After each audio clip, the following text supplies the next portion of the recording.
So I'm gonna take y'all back, way back in time, like before it all, before prison, before the drugs, before the guns, before the fast life, before the lifestyle, all right, and definitely before this new lifestyle, the fitness life, the sober, the health and wellness, the righteous way of living life. I'm gonna take you back to when I was just a kid, all right.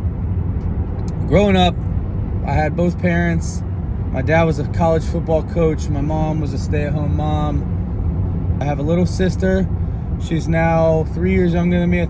She'll be 29 in a few weeks. Yeah, 29. I'm 32. I know she's 3 years younger. So it was just the four of us. They did the best they could. My dad wasn't at home a lot because he was on the road. He's a football coach. So having a dad as a football coach, maybe similar to like military in a sense, as far as like long days. Most of the time I was with my mom. And my mom was super cool. She was the mom who was taking me and my friends everywhere we wanted to go, packed in the SUV. She didn't, any type of friends. I could bring over a killer. He'd walk in with a bandana around his neck. And she was the nicest lady, saw all good in him. Looked for the good before the bad right away.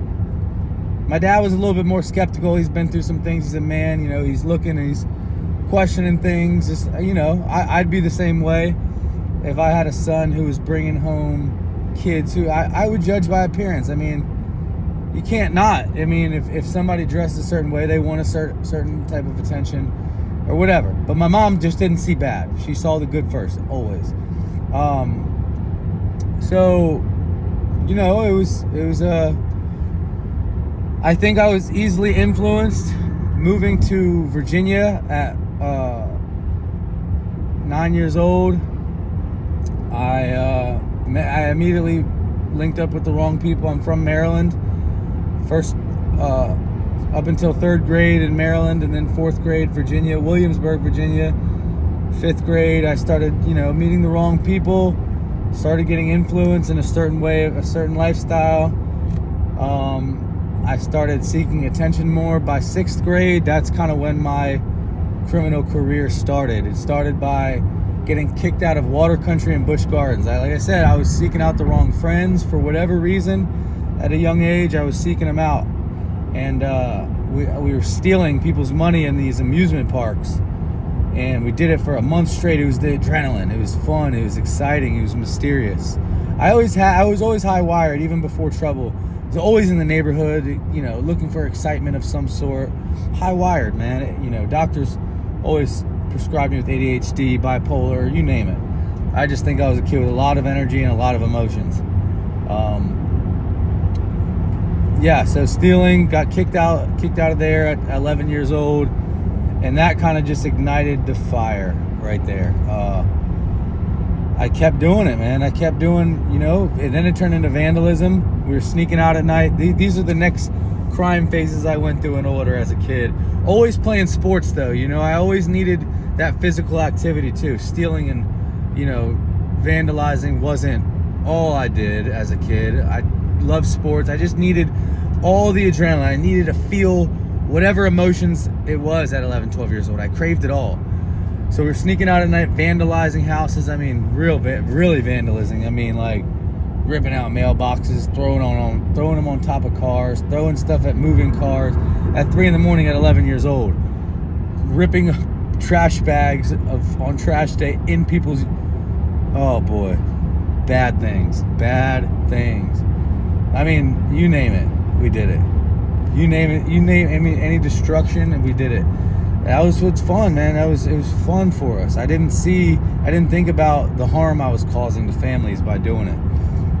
So after that, we got caught doing that on multiple occasions, sneaking out. One time, I snuck out of my living room on the upstairs window because there were alarms on the downstairs.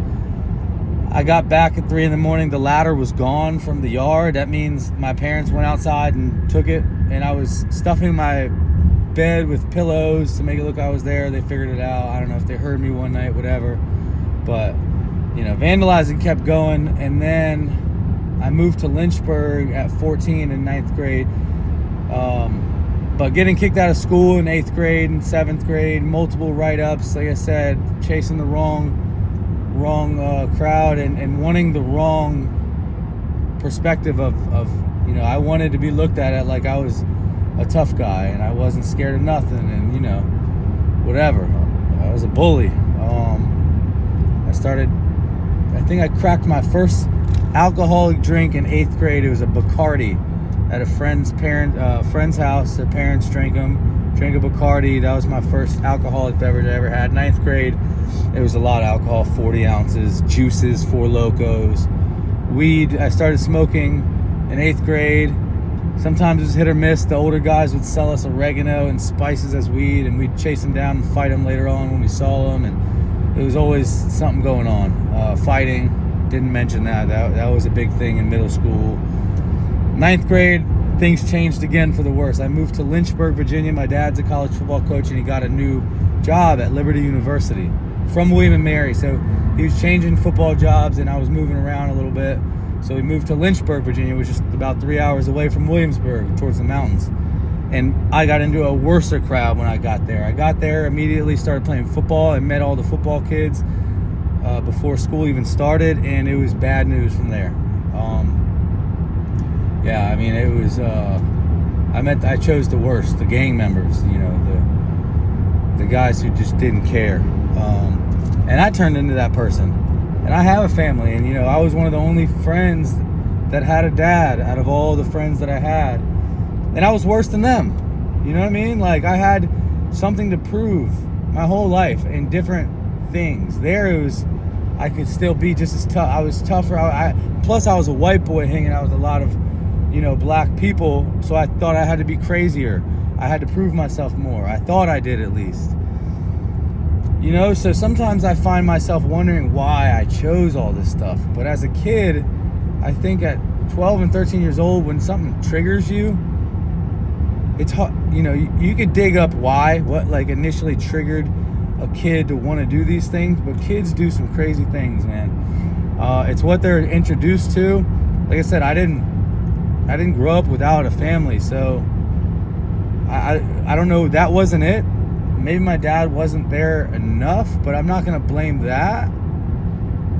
He was there enough. He was there enough to where I can't blame it on feeling like I didn't have a father figure, because I had one. I chose to not be involved in my family's life. At 14, 15, I was running away from home. That my parents filed a chins petition, couldn't control me, child needed supervision. I was put in group homes. I was running from those. I was uncontrollable. Kicked out of school for a pocket knife in 10th grade. Kicked off the football team. And I was good at football, too. Football was my sport. I had a future in that if I didn't start, smoking and drinking and partying and focusing on the streets. I could have been good at football. Running away, group homes, non-stop battling with my parents. I didn't want to have rules. I thought I was an adult at 14, 15, and if there was rules, I just simply said, too bad, not doing it. The legal system, I got sent to Richmond, and it was bad up there in a residential center.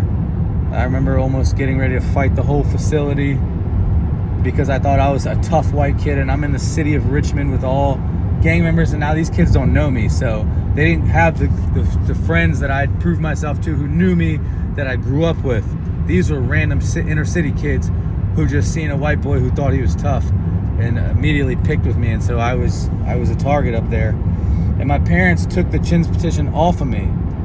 They wanted me back in the house, and they got me from Richmond about a month later, and I moved back to Williamsburg, and I had that same Lynchburg street gang mentality going back to Williamsburg, and doing the same things, robbing, stealing, started selling drugs, fighting, you name it.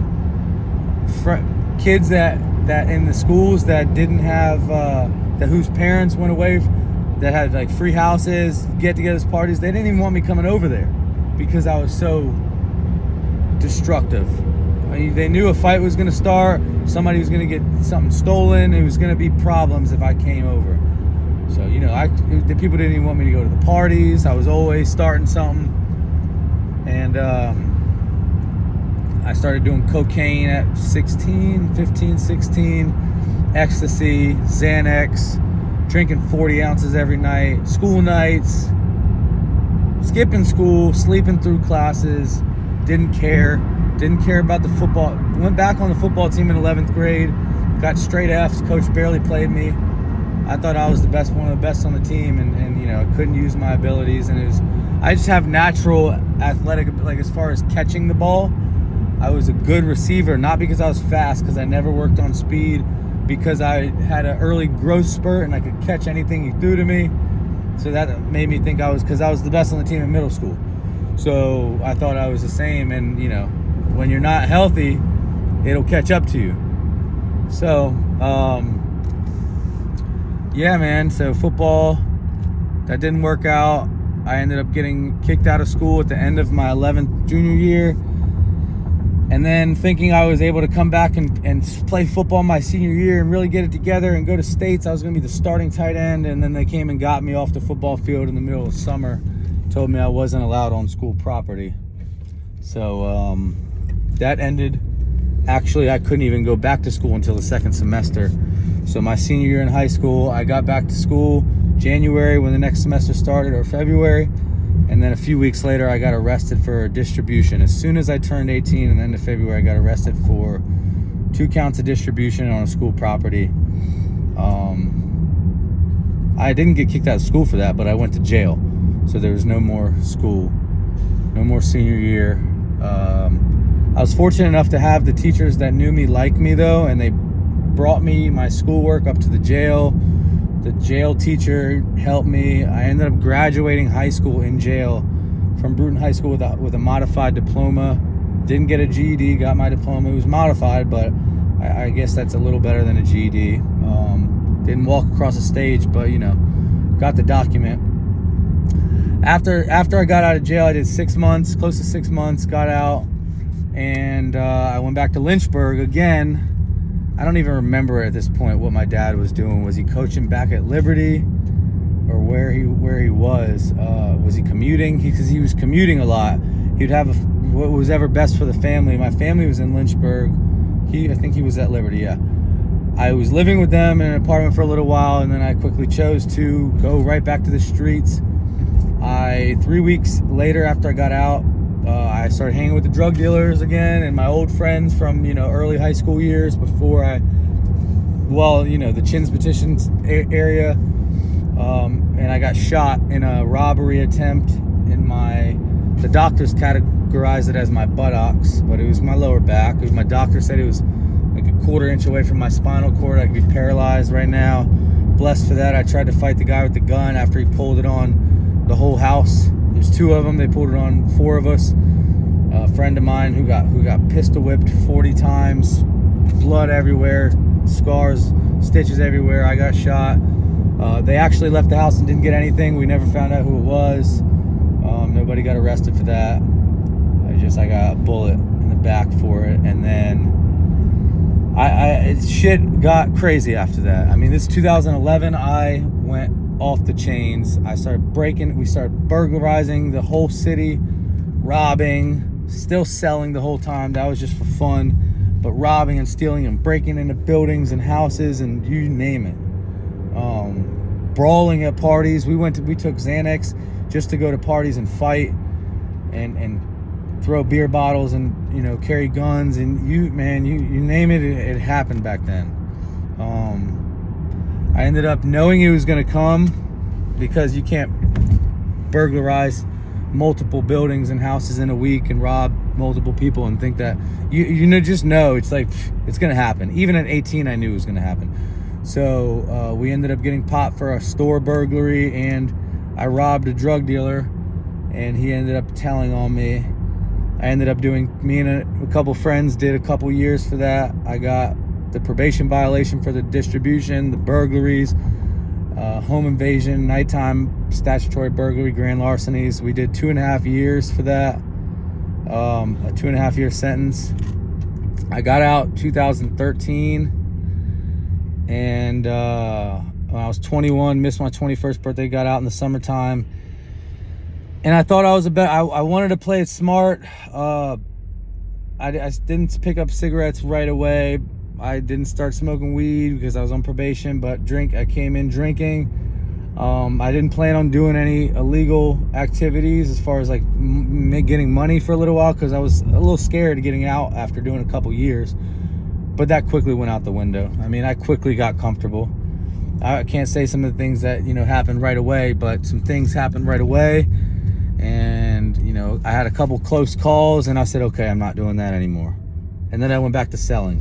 This time I thought I was the smartest criminal. I thought I learned a lot. I was, life was good. Life got real good for a while. Of course, I had a few charges here and there, DUI. Later on, driving on suspended, it's a dirty urine. I always got a good lawyer. I didn't do any time on a violation in 2014, but I was working in the restaurants, and I was living wild, but I wasn't as wild. So I wasn't catching felonies. I wasn't catching any felonies right now. I was pretty low key because now at this point I had a good gig going, in the underworld, and I didn't want to get caught. So I tried to stay out of the face of the spotlight for a little while, and things got good, man. I don't know what else to say. I can't really say too much and give too many details, but things got good, and I kept with it. I got comfortable years later. I developed a massive opioid addiction. I was drinking, and I fell in love with Percocet 30s. I could afford them at the time. They were a designer pill, which was expensive. They were $30 a pill, $1 a milligram. And I had about a 5-a-day habit for a while, and experienced some overdoses. A lot of different things happened in that time period. And yeah, I became an opioid addict. This is 2015, 2016, and it didn't affect me at the time. I started waking up with the cold sweats when I didn't have them some days, but I always did other drugs to kind of cope with not being sober. Adderalls on the days where I couldn't, where I didn't get much sleep, and whatever I get my hands on. Cocaine, I stayed up for 7 days straight in 2015 on cocaine one time. That might have been the last time I ever touched cocaine, because, man, that was a hell of a week. I went back to opiates, smoking and drinking. I got off probation somehow. 2015, 2016, I went to the Dominican Republic. We traveled, we went to Miami. We were all over the place. Life was good. Besides this addiction, which, like I said, didn't really faze me too much. I thought it was fine. I had a friend who was, my partner in the drug game, and he would tell me, man, it's cool, it's good. I'd be like, man, we gotta stop this at some point, man. This is bad stuff, man. And he'd be like, man, we got money, man. We got money. We good, man. We supposed to do this when we got as much money as we got. That's what he would say. So, sometimes I just have trouble retracing my steps. So, like, trying to remember everything that happened, it's like, man, that lifetime was a blur. I mean, it was a blur. 2016, I bought a new Jeep, and I got a DUI in it.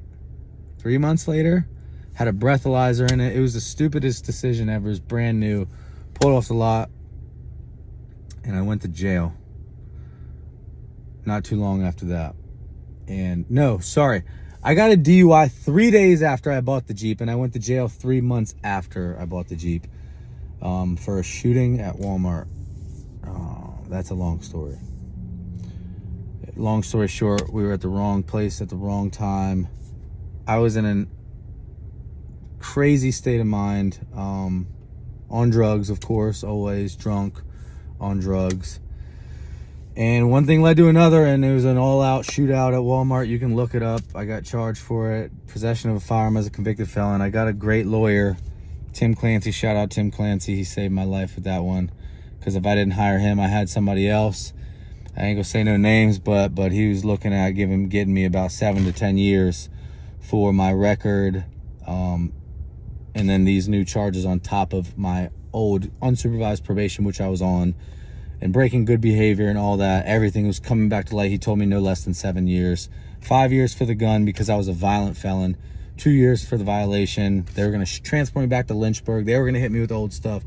It was gonna be a hot mess. And then I hired the best lawyer in the 757, and he got me a 2.5 year deal.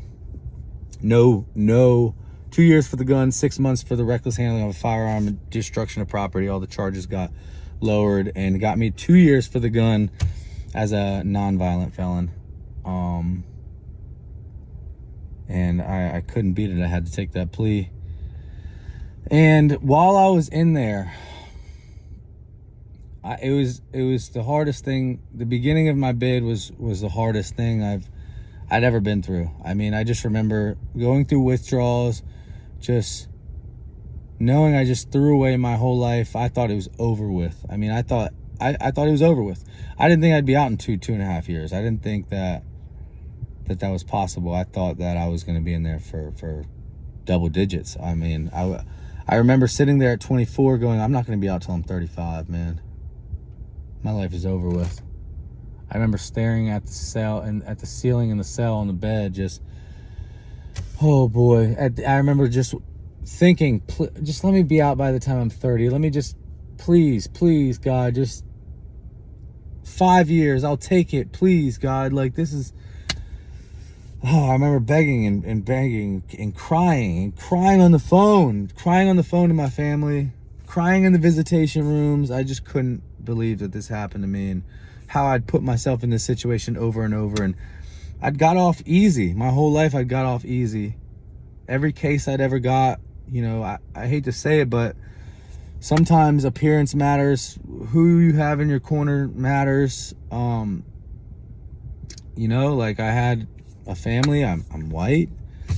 I would wear sleeves to cover up my tattoos. I was, you know, a young white boy. I mean, I'd have people in the courtroom. I'd had reference letters on some things. You know, I for whatever reason, God blessed me in the courtroom on multiple occasions. I mean, I've done 5-6 years of my life behind there, and one would be like, blessed you. You just spent almost your whole adult life in jail and prison. But I shouldn't be out right now. I'm 32. I should still be in there, you know, like. So sometimes where I am now, I'm sober. I'm a fitness trainer, small time influencer. And by what I mean by influencer, there are people that look up to me and I inspire. So I influence other. I'm not giving myself the title of a social media influencer, but you know, when multiple people every day tell me I inspire them, my story is inspiring, I just take it for what it seems like it is, you know? So for where I am now, looking back, it's hard for me to really explain why I am the way I am right now, how I got to where I got to. The answer that sums it all up the best is I hit a breaking point, and I prayed to God, and God flipped a switch for me. Because I used to pray for a new want to. I would say, God, please just like make me want to do different. Make me want something different. And he made me want to do different, you know, like he changed my want to. Because I didn't want to do different before. I'm like, man, I love this lifestyle. I love being a criminal. I love this shit. I'm here to stay. I hate being sober. I only want this. I don't know how to do that or anything else. Like, this is what I want. I want to be a gangster. I want to be looked at as, I want you to be scared of me. I want to be known in the streets as big time. That was what I wanted. And he changed what I wanted. For whatever reason. Whether it was my prayer or whether I just had some chemical mix go on up there. Shit changed, and I don't want that ever again. And now I don't respect it. It's like easy. It's like the bullshit way. You know what I'm saying? I'm like, Now I see it, I'm like, clown, you know? Like it's hard actually for me to understand, because I don't even, when I think about myself being in that lifestyle, I go, how? Like, how did I get caught up my whole life to get to that point? I know how it feels to be comfortable and not know how to stop something, but I didn't, it was all I knew. So when it's all you know, I get that. I do understand that. It was all I chose to know, but I still look back and I go, how? I couldn't see the end. Like, there was an end coming and I didn't care, or I didn't know how to stop it. And that was what it was. I just said, I don't know how to stop. I remember knowing, even this last time, the first time with the breaking in, the robbing and stuff, and I said I knew that it was coming. I did. This last time, I knew it was coming again with the selling and the opioid addiction. I said, something's gonna happen, and I know it's gonna happen, and that's gonna be my end, my stopping point. Because I don't know how to break this cycle, you know? I don't know how to break it. So that's my advice, man. Is because you're not gonna stop something that you haven't experienced, you know, repercussions from. If you're getting off easy and you found no real problem with what you're doing, you know, man, I know I need to stop smoking and drinking or doing this or selling, but you know, if there's no problems coming from it, it's gonna be hard for you to stop.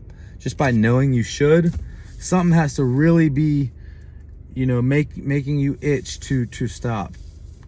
Like, you have to be going through some shit and realizing it.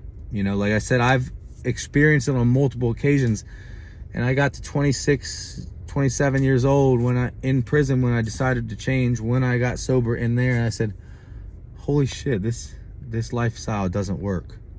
You know, it took me failing so many times to be like, wait a sec. No, this doesn't work. This system doesn't work. This is going to be constant back and forth to jail and prison. This is going to be my life forever. And I see it. I was in there with those guys that have done 40 years, you know what I mean? Back and forth on 5 different occasions. 5 years, 3 years, 2 years, 8 years. What the fuck? How can you? It's all they know. You know what I mean? It is all they know. They don't know how to do different. I knew different, you know? So I knew that this wasn't it, and I was going to try something else. And I knew myself, and I knew that I needed to be sober. I knew I had a lot of energy, a lot of motivation, so I knew I needed to be sober, and that was going to be my ticket to starting. I didn't know what would come from that foundation of sobriety, but I knew that was what I needed to set as the foundation, and I needed to work out. I didn't think I was going to be a big-time fitness influencer or personal trainer or have a clothing brand with fitness apparel or be a lead trainer at my, I didn't think any of that. I didn't even think I would make it this far in sobriety. I just said, let me just stay sober right now and work out right now, and let's see what happens. Maybe I'll get a food truck, or I'll work my way up in the restaurant chains when I go back to my restaurant job that they allowed me to come back to. I didn't think any of this would be happening right now, man. And it's, 5.5 years after I got out, and I never expected it to be like this, and it's only getting better. That's what the crazy thing is. It's only getting better. Life's not always easy. I'm in a lot of tough situations. I'm in a gym. I have a lot of friends. I love women. I love everybody who drinks. Everybody likes to party, and I like to be around people too. I'm social. You know what I'm saying? I like going out, but I know I can't drink, and I can't smoke, and I can't do drugs. I can't do those things anymore because I'm a different type of cat, man. I don't know what I'm capable of doing if I get back into that. And at this point, so many people look up to me and inspire me. I don't even know if it would even be fun for anybody drinking. They'd be like, what are you doing? You know what I'm saying? Like, what? Some people might be like, hell yeah, finally, welcome back. But if somebody welcomes me back to the drinking life and the partying life, so it's not always easy though, man. It's tough. sometimes, but which pick your hard, you know what I mean? I love not being hungover. I'd rather spend a night out with the drinkers and kind of like people watch and, you know, still have a good time. I can talk with, you know, people that, I don't know about shit-faced drunk, but people that have been drinking and still enjoy myself. And I wake up not hungover. So I can pick your heart. Is it going to be a little tough to not drink? Or is it harder to be hungover and throwing up in the morning when you know you should be, you know, starting your day off at a good time with your good routine and, you know, going to the gym and feeling good, you know? So here I am now, man. I've been blessed to have experienced everything I've experienced. I wouldn't be who I am today or where I am today if I hadn't gone through what I've went through.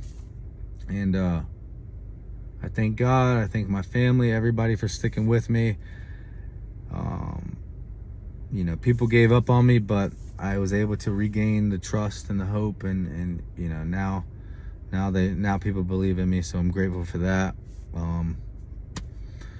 Yeah, it's life will never be easy no matter what, but like I said, you pick your heart. So I choose this life that I'm in now.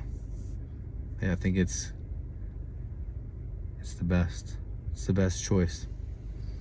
So thank y'all for listening, man. That's a quick 30-minute. There's a quick life story, yeah. I'm gonna wrap it up with that.